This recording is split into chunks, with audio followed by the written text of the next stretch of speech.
Well, he's back again. Good old CM Punk. Welcome to the channel, guys. It's World of Wrestling.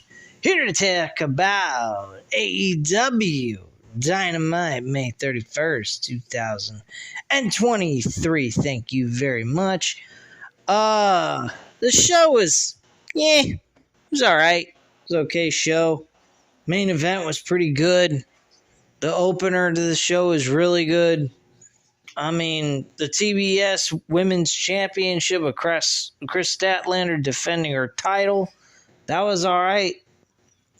It wasn't a bad show, but it was a mid show. It was all right. Nothing special. The announcement was CM Punk making his return to AEW at Collision on June 17th, so we have something to look forward on that. I'm not going to be able to cover the Collision show live, unfortunately. That will be for Monday night, so I don't have to watch Monday Night Raw and bore the fucking shit out of myself. So I will be covering that for you guys on Monday nights most of the time. If Saturday nights are a night where I'm not having anything going on, I will cover it the same day as it ends. But Collision will be Monday nights here on the channel, so I don't have to bore the living fucking shit out of myself watching Monday Night Raw and give you guys WWE content with Monday Night Raw, because it fucking blows. But yeah, I will cover Collision most of the time on Monday nights. But anyway, guys, let's go over the show, get into it. We got the Blackpool Combat Club with John Moxley, Claudio Castagnoli, and Wheeler Yuta going up against Lucha Brothers, Rey Fenix, and Penta El Zero Medio and Bandito. In a six-man tag team match. This is really actually a pretty fine matchup, if you ask me. Great way to start off the show. Very fast pace by both teams. Usually Blackpool Combat Club are more of a technician or brawl-type wrestling that moves at a slower pace, but because of the Lucha Brothers and Bandito, it really moved along quickly. The pace of the match was very good, so it was very enjoyable. Blackpool Combat Club, though, do win the matchup. Yuta drills Bandito with a number of elbows and then pins him with the seatbelt. I would assume that's his finisher, of course. But yeah, this was a great way to end the show, or end the match, or start the show, I should say, and Wheeler Yuta picked up the victory for his team. So kudos to Wheeler Yuta getting a W here, and a good way to start off the show at the end of the day. Bryan Danielson comes down and celebrates with the rest of the Blackpool Combat Club. Alex Marvez interviews the Young Bucks and Hangman Page. Matt Jackson says the Blackpool Combat Club brought out the worst in them as he tried to melt someone's face off with an explosive sneaker. Nick Jackson says one setback won't keep them down. Hangman Page says the Blackpool Combat Club uses the numbers game to their advantage. Dark Order comes over and somewhat rubs the Elite's loss in their faces. And they leave, and Alex Marvez says Kenny Omega has gone back to Canada. Hangman chases the Dark Order trio. So there's some sort of side story going on here with the Dark Order, which is kind of interesting because, of course, Hangman Page had relations with those guys on account of the fact that they became friends after the Elite kicked him out. And became heels. So that was pretty interesting little twist there to throw in on that portion of the show. Next up, we had an in-ring segment with Jay White and Juice Robinson. White and Robinson are asked about attacking Ricky Starks at Double or Nothing. White says Starks is not the AEW International Champion as he lost the Battle Royale. And Robinson brings up FTR and says they want to know why Dax Hardwood and Cash Wheeler got involved. Robinson says Starks doesn't have any friends. White says FTR are slow and they sound dumb. Okay, and FTR interrupts, and White and Robinson somewhat use Tony Schiavone as a human shield as they hide behind him. And White says FTR must be there because they want to join Bullet Club. He asks them if they want to join, and Robinson drops Hardwood with a cheap shot using a handful of quarters. I wonder how much money how many quarters that he had in his hand. That sounds like being a Jew. Anyway, if it falls on heads, that's good luck. Anyway. Anyhow, guys, Robinson and White attack FTR, and Juice drops Wheeler with a DDT. White floors Hardwood with the Blade Runner, but Ricky Starks makes the save, and Starks challenges them to a match next week, which is actually going to consist of Jay White and Ricky Starks one-on-one, banning FTR and Juice Robinson in that match next week on Dynamite. Tony Khan, of course, announces the Collision will feature CM Punk on the show. Nothing real serious about that. Wasn't drawn out. Just a real quick, hey, here you go. That's what it is. Goodbye. And here we go again. Summer of CM Punk. Hopefully this time it's a permanent stay until his contract's up.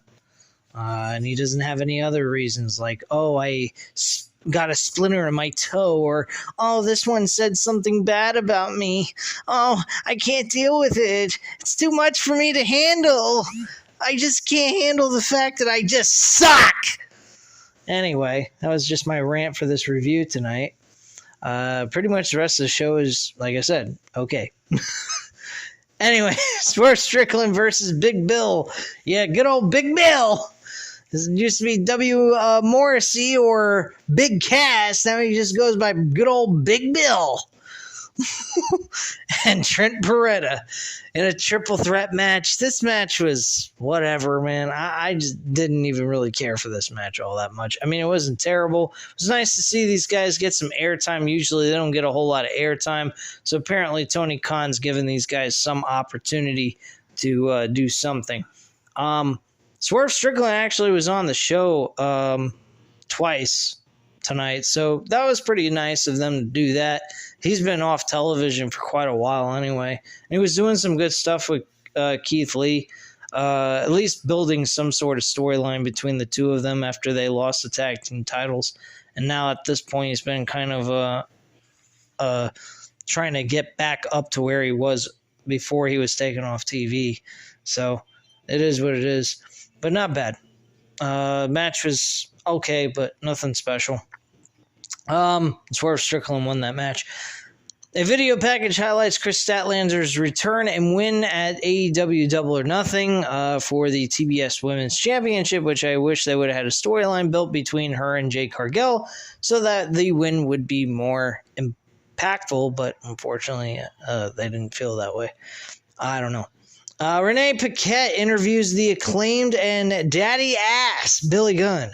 Max Caster says they win and lose together as a team. Bowen says they were screwed out of the titles at Double or Nothing.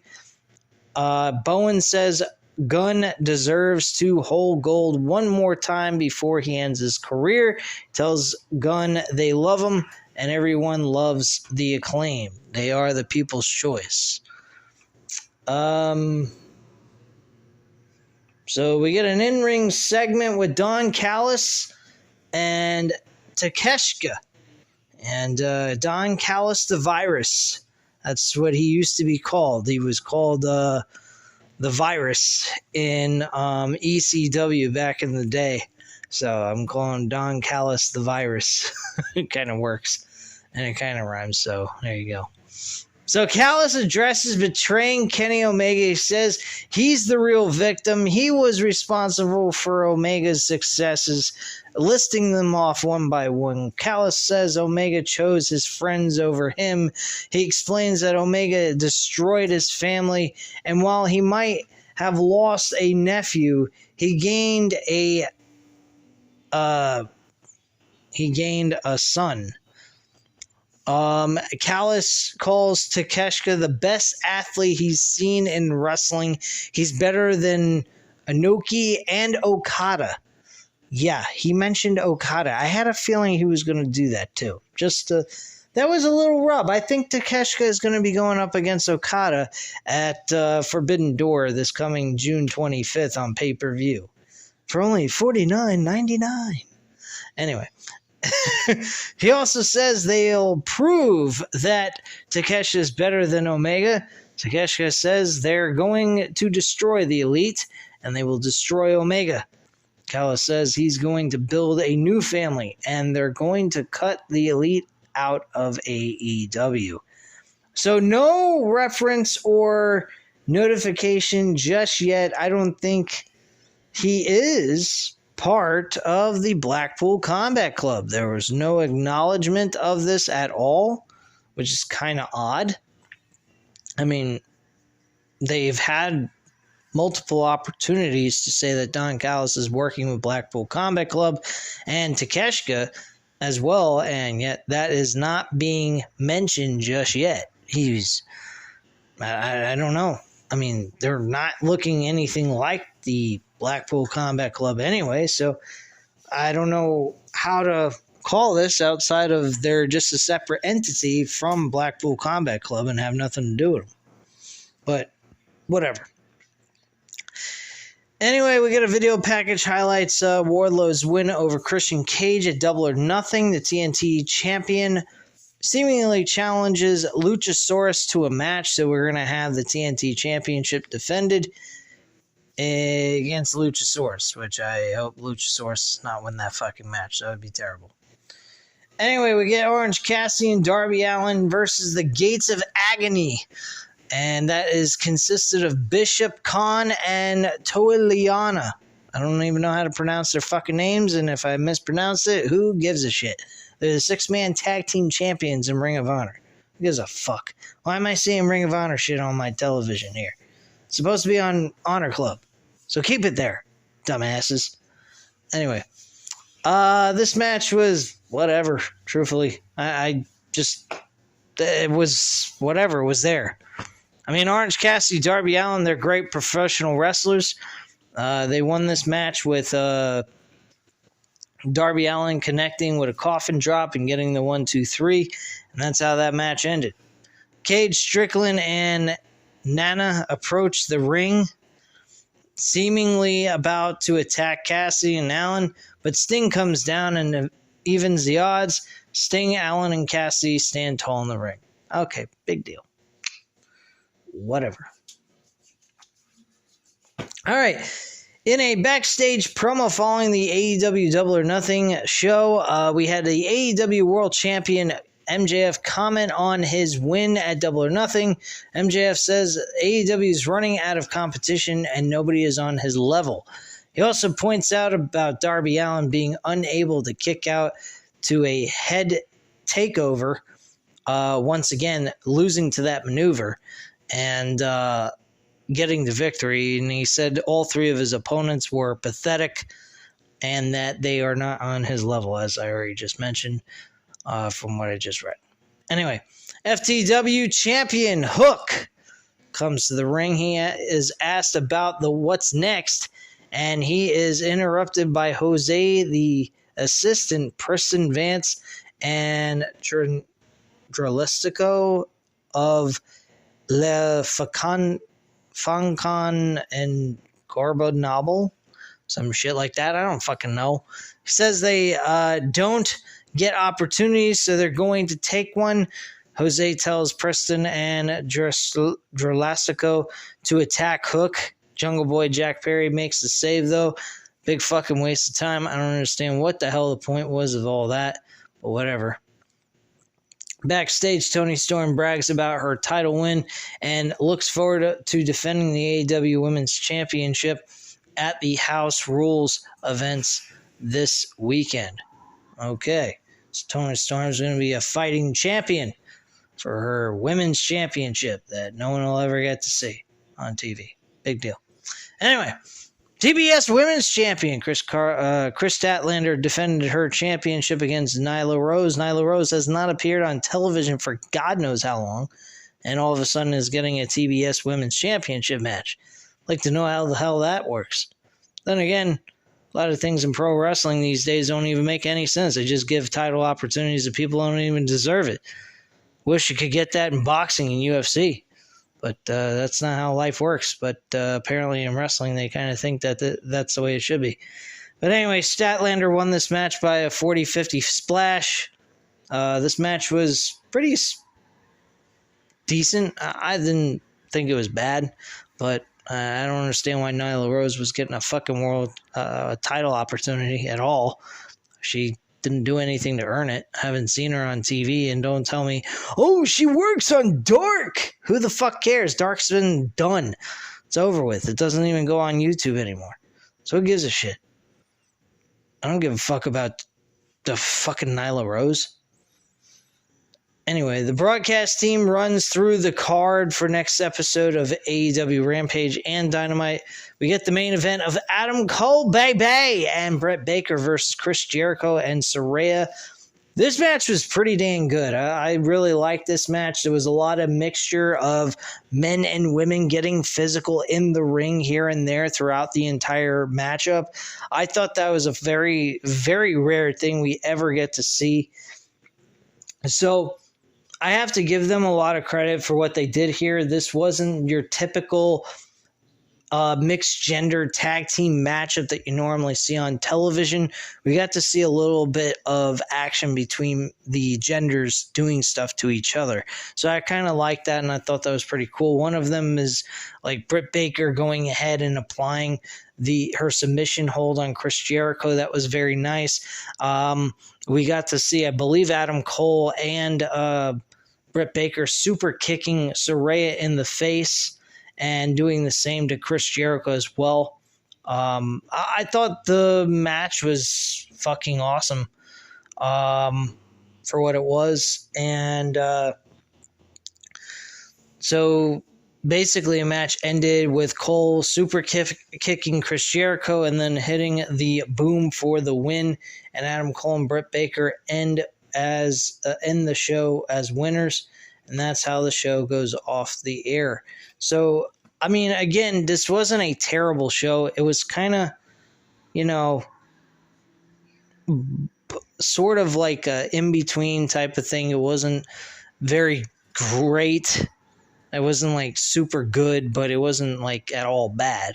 So it was right in the middle. It was a mid-show. It had some really good segments. I mean, Don Callis had fucking super heat. I don't think I've seen anyone get the kind of heat in pro wrestling in the last 5 years like he did tonight. I mean, closest thing is Dominic Mysterio. And even Dominic Mysterio did not get the kind of heat this motherfucker got. I mean, shit, man. That fucking crowd in that dang arena was just going nuts over his fucking stupid ass for what he did to Kenny Omega, not once, but twice. So this Don Callis, that was probably the best segment on the entire show. Takeshita getting the same kind of heat being associated with Don Callis. It was pretty fucking awesome seeing that crowd so fucking explosive and alive, because throughout most of the show they were kind of there but kind of not. They and they seemed like they were enjoying the show. The opener of the show they were really into. The ending of the show was pretty solid with their crowd reaction, but the rest of it was kind of like, they were there, but they, didn't care much about the action that was going on in the ring as much as they normally do. But it wasn't like the crowd was completely dead by any means, but some of the show, they kind of didn't seem like they gave a shit either.